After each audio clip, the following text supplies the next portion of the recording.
Good afternoon, traders. This is Tony D from the Easy Markets Dealing Room. An update today. Yesterday we talked about the US dollar strength on the back of the Chinese yuan moving higher, and gold falling as a result, and risk-off tensions happening between US and China post the new tariff increase to 25% that Trump's threatening on the 200 billion tranche that's coming up next.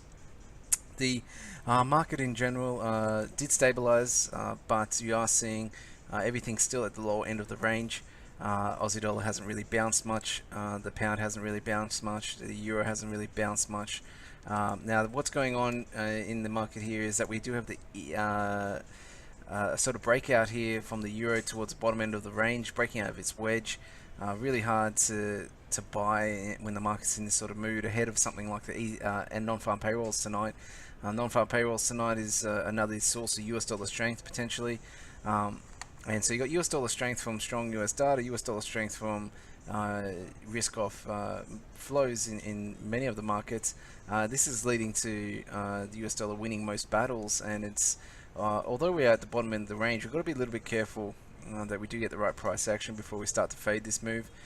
You are seeing certain pairs that are down towards those key levels, like gold. Although everything's oversold, you have to be careful about extensions and capitulations at these points. So capitulations where the market breaks below, say, 1200, doesn't really stop falling, and then in a very violent move might go down to 1170, level 1180, and then back up, and that's sort of the bottom. You get all the stops, and everyone completely gives up who's long. And that capitulation is an important part usually of a bottoming process, and same with the topping process. Now, in terms of what's happened overnight with Apple, did hit 1 trillion for the first time, led the Nasdaq surging higher, a huge move there, and that's really where the sentiment stabilized in most of the majors. From the movement in the Nasdaq alone was enough to stop the selling coming through on the Aussie, helped the dollar yen bounce. Now, dollar yen is an interesting one. Dollar yen is under pressure yesterday with the risk off, and then rebounded a little bit sharper on the back of the rally in US stocks from lows. But still, the sentiment towards dollar yen is shifted from bullish to bearish pretty quickly in the last 48 hours, given that Japanese yields are increasing for the first time post the BOJ. On the BOJ day itself, the yields dropped because it wasn't as hawkish as many had thought. But a couple of days after, we are seeing those yields increase, and that's a medium-term downward pressure on the yen, on the dollar yen, so strengthening for the yen. And with risk off, then the yen's well positioned to do well. And you saw that best expressed with something like the euro yen, which is at day lows and still holding those lows. So you can't really be bullish on the dollar yen at the moment. A strong number tonight from the NFP might push it back to 112.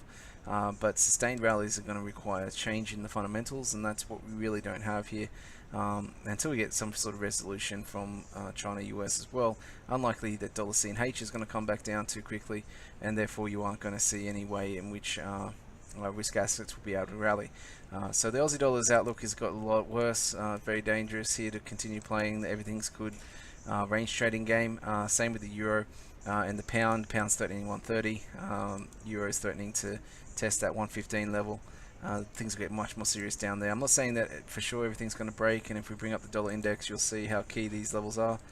But it is definitely having a good attempt, and it's got backing from a couple of sources this time around, and it's got a dangerous feel. So it's by no means do you avoid the ranges, but it's just you have to check the price action, make sure that the market actually holds the downside, and without something like a very weak NFP tonight, it's going to be hard for the US dollar to have a super bad day in the short term. We'll be updating you on Monday with the latest with the news over the weekend. But those who are trading the NFP tonight, the forecast is 190,000. Best way to express it is straight through dollar yen. It will go up if it's strong, down if it's weak. Fading the dollar yen at 112 and above on a strong number makes sense, given the fundamental underlyings and the risk-off nature. Those are really where we can see the market turn and potentially get some profit taking. So fading the strong number. On the weak number, looking for the US dollar weakness to be expressed from dollar yen also makes sense. It depends how fast it moves and how far it moves, is whether you can get in on a bounce on the short side if that number does come in weak. The euro longs are still a little bit dangerous on a weak number, but is one way potentially of favouring it, and it could stoke the market back into the range if it is weak enough tonight, but that would be a default, much more dangerous approach, I think, to this NFP than looking to play pure dollar yen this time around.